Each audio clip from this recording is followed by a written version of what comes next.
So the next piece we're going to be looking at is Wifredo Lam. There's no L in the first name. It's not Wilfred, it's Wifredo. And I know a lot of people fix it. And even in scholarship, you'll see it misspelled. Like Pollock gets misspelled Pollack with an A all the time. So he's another one of those big type names. So Wifredo Lam is possibly Cuba's most preeminent painter. He's so fascinating. He's of Afro-Chinese descent. So his dad was a Chinese immigrant to Cuba.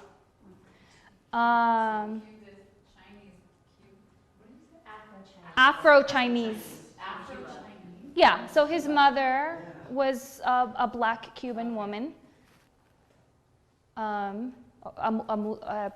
don't remember what she identified as, but she was a black Cuban woman, and his father was a Chinese immigrant. So he's Afro-Chinese. But born in Cuba. He's an Afro-Chinese Cuban, yes. The Chinese and Japanese immigration to Latin America is huge. We just don't talk about it.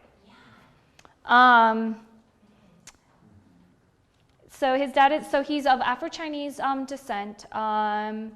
He started studying, I'm just going to do it really quick. Actually, I should probably talk about Cuba really quickly. Cuba and Puerto Rico are the last two Spanish colonies up until 1898 in the Caribbean, and they lose them to the United States right after the US-Spanish War. Cuba technically was not lost to the United States, but with that war, the United States acquires Puerto Rico and the Philippines and a couple of other smaller islands on the Pacific. Sorry, so that's a little bit of the background on Cuba. So Wifredo Lam, Cuba's most preeminent painter, he starts painting while he's in Cuba.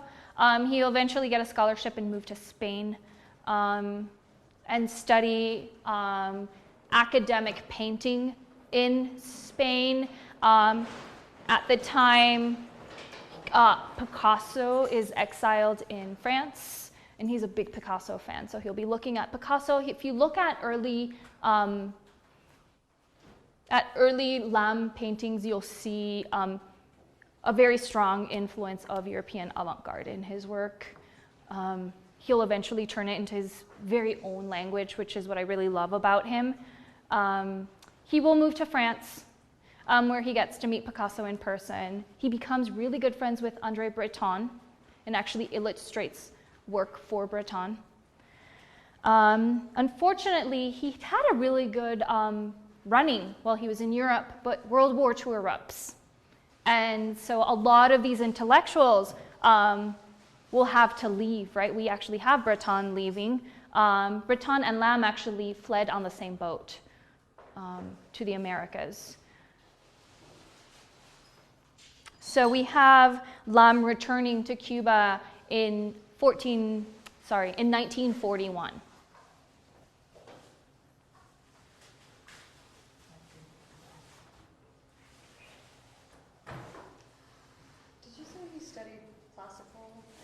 He studied, when he first moves to Madrid, he studies academic art, painting. Okay. And then he'll start experimenting more with avant-garde styles. And by this I mean Surrealism and Cubism at that time, right? Were kind of the preeminent styles. And he was a big fan of Picasso. And they eventually became friends when he moves to France. So he is living in Paris and has a good career, but World War II erupts, and so a lot of them have to flee. And he ends up returning to Cuba via a couple of other islands because the boat kept stopping. Well, they accepted. But what? Is that when the boat wasn't accepted? I don't know if why it was, but he had to keep stop. So they kept, and so he eventually ends up in Cuba in 1941. By this time, we'll start develop his mature style, which is what we associate the jungle with. The jungle is his most famous painting, possibly because it's owned by MoMA,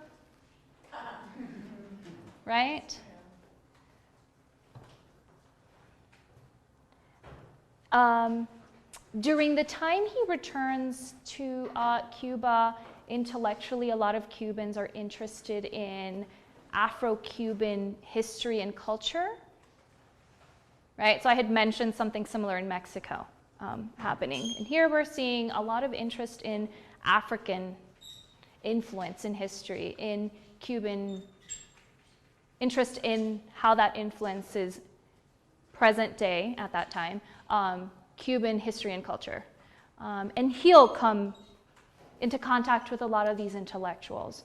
So we're going to start his language begin to change. So when he first is in Europe, he'll be thinking about Afro history, African history, filtered through a European lens, right? So we're seeing him thinking about it almost as primitive, very much as somebody like Matisse or Picasso would have thought about it. Once we see him return to Cuba, he starts seriously studying Santeria and all sorts of, in Santeria, am I throwing out a completely new word? Yeah. So those of you who know what Santeria is, does anybody want to define it for the class? I can start. So Santeria is it's a syncretic religion. So syncretism? Oh, syncretism is up there. Yeah. So it's a blend of African indigenous beliefs that they brought as slaves with sort of Catholicism and Christian ideas. And so it's rejected by most Christians as not being Christian, but because it has sort of the African indigenous religion elements, but it's very popular in Cuba and in places in the Caribbean today. So Santeria is a syncretic religion in that it adopts mostly Central and West African religious beliefs and connects them with Catholic beliefs. In Cuba and Puerto Rico, it's known as Santeria. In Haiti, we call it voodoo, and in Brazil, we call it candomblé.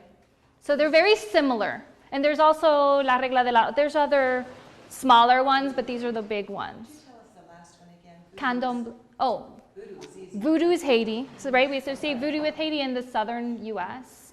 And candomblé with Brazil. And that's what I need the spelling for. Candomblé, C-A-N-D-L. O-M-B-L-E. Thank you. C-A-N-D-O-M-B-L-E. Candomblé. And where's that? Brazil. You said it blends African and what other? Catholic. Catholic. Specifically, it's Catholic. Yes. Animal sacrifice. There have been questions about religious freedom in the United States, whether or not It's practiced heavily on the East. So the East Coast. The East Coast has a really large Cuban, Haitian, and Puerto Rican population. So when I've lived there, I've actually known a lot of practitioners. And what's interesting about it is that it goes across social classes. I mean, I've had, when I was working at Smithsonian, one of the most respected curators was a santera, openly practicing santera.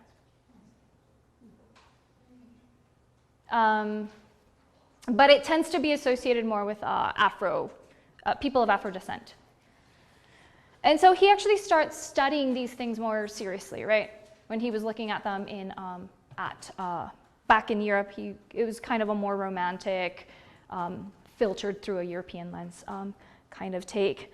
In the jungle, we see it's kind of a very complicated painting to try to even explain.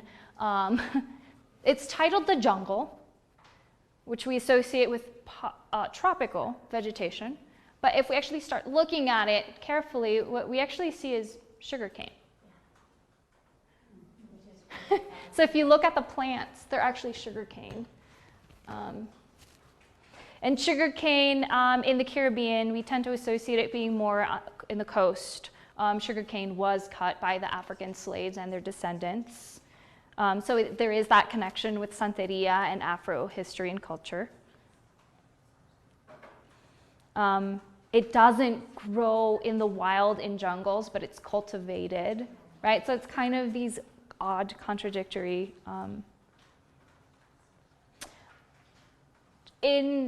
Historically, Cuba had been a very strong sugarcane business. By this time, by the 40s, I think a lot of US economic interests are connected to the sugar industry in Cuba, which becomes problematic. Somebody like Lam would be critical of this relationship that the United States has with Cuba. It requires hundreds upon thousands, hundreds of laborers, if not thousands. This is hand cut. And it's quite dangerous. Yeah. So in Puerto Rico, sugar cane cutting doesn't really exist anymore, but if you look at elders, a lot of them are missing fingers or have really bad cuts on their legs because of the machete. And there's rats. And they would hold it to cut, and it would bounce back on them. Yeah, it cuts you, like the actual foliage is cut. In your back and your face. And it's still produced that way in Cuba today. Sugar is one of their big crops still. Yeah. Well, and for slaves, the worst thing for a slave to do would be working on a sugar plantation. The life expectancy in the early years of colonialism was like 5 years, and then you have to replace them. So Yeah. that's why Cuba received the most African slaves. And if you were to compare it to U.S. history, it'll be very similar to cotton plantations in the U.S. South. So this need of a lot of people constantly coming in. And in cotton, it's prickly. It cuts you as well, right? And you have to cut it, You have to pick it out by hand, and it cuts you. So how long did slavery persist in Cuba? Cuba is one of the last, was it the 1880s? 1896, I think. Right? Was- So 1898 was the war. It was 1896, I think. So it was, Anyway, very late. yeah. So like Brazil and Cuba are the Brazil, last. yeah, Brazil and Cuba are the last two. The very last.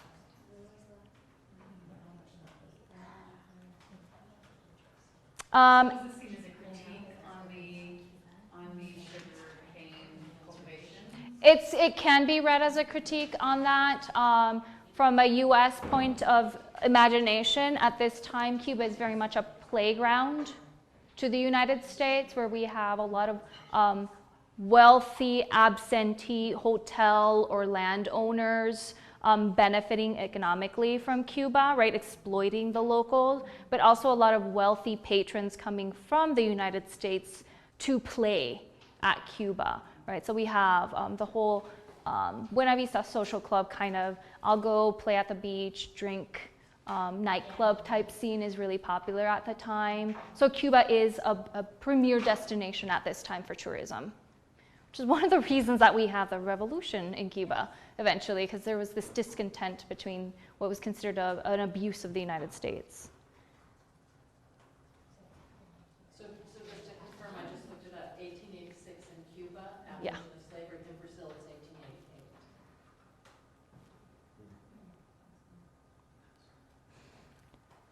And so there's this historic background, but we also see him pulling from language, possibly language from Santeria. We see what could be seen as like West African masks being used by some of these characters. These characters are not quite human, they're not quite animal, they're also kind of vegetation. So it kind of plays off of these ideas of nature being so important within these religious practices. And so he's integrating symbols of Santeria into his art.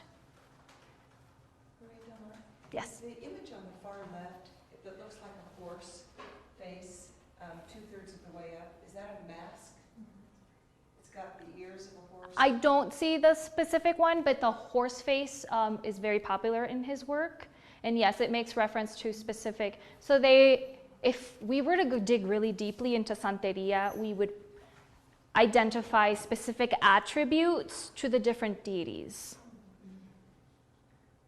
I think that at an AP Art History level class, we could go into it, but we don't necessarily need to go that deep into it. But if we were writing an actual thesis or paper on it, we could go really deep into it and try to figure out what attributes or characteristics we find within some of these works.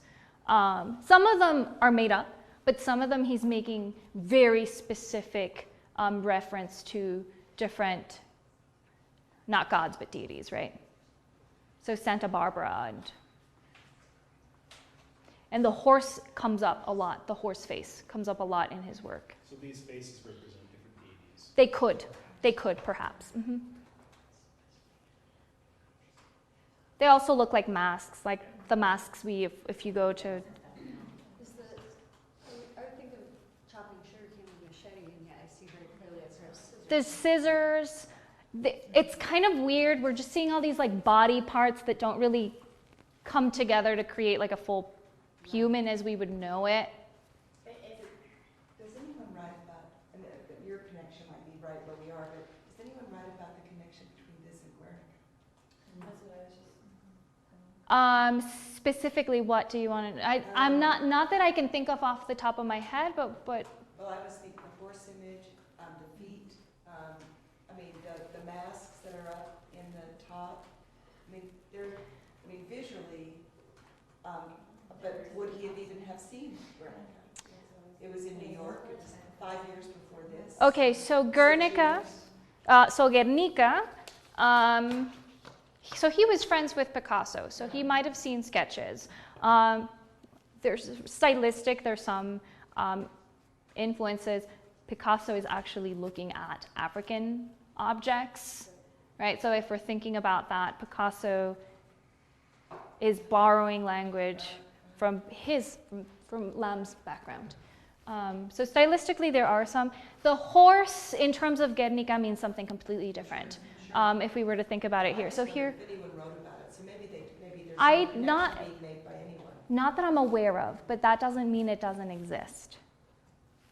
Is he giving any kind of commentary on the humanity of labor and how the humans in the painting have become what it is that they're harvesting? That's actually a really good comment. I haven't heard about it really being discussed in those terms, but that's a really good way to think about it. Say it again. The humans as laborers are harvesting the sugarcane, but in and of themselves, they're being harvested as well. Oh. Yeah. So it's a really good way to think about it. Is this classified in a specific movement? Like, is this considered Cubism? So a lot of people will classify his work as surrealist. I think that he has adopted surrealist and cubist language and made it very much his own. If you look at his early work, you really see him playing with it. And you would probably find it derivative and not very good. But this is a mature style. This is what we would call a mature Lam. And I think it's very much his own language. And he's adopting but creating it his own. Does he stay in Cuba his whole life? He eventually traveled back and forth between Cuba and Europe and New York a bit, but mostly he will stay in Cuba. But he'll be traveling, I guess. Home might be Cuba, but he's traveling. And he had a fraught relationship with the U.S. He didn't want to sell his work to U.S. collections. This will be purchased through the Inter-American Fund, and this is a whole MoMA side history, but MoMA will have what they call the Inter-American Fund. This is through when Alfred Barr was the director. And they're interested in, basically, if you were to look at US history and what countries they're interested in, politically, economically, you're gonna start seeing interesting similarities with whom they're buying. And Cuba is really popular at that time. There's some Cuba shows that aren't really discussed. They've been forgotten because they're happening in the 40s and 50s. But there are a lot of Cuba shows organized or affiliated through MoMA. So are you saying that it was purchased by the fund as a way for MoMA to purchase it indirectly? Oh, no, it's just a fund within MoMA called the Inter-American Fund. And it was geared towards the Americas. Think about good neighbor policy type funding. So as part of the popularity of this, because Cuba was going through a change and it was really closing itself off with communism, was there a desire for American collectors to try and get? So at this time, Cuba isn't yet associated with communism. U.S. is actually, Cuba is a friendly country with the United States. Cuba is the U.S. playground in the Caribbean. When did MoMA get this piece? Just a couple of years after. Oh, so late 40s. Yeah. Yeah, it's bought fairly within a close period. I off the top of my head, I don't know the date, but I remember it's within less than a decade. So it's before the revolution. And remember the Cuban Revolution isn't planned in Cuba, it's planned in Mexico. So they didn't know what was coming.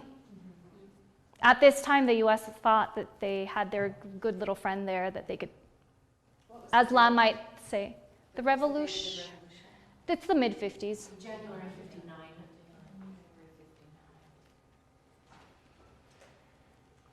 And it triumphs, it starts.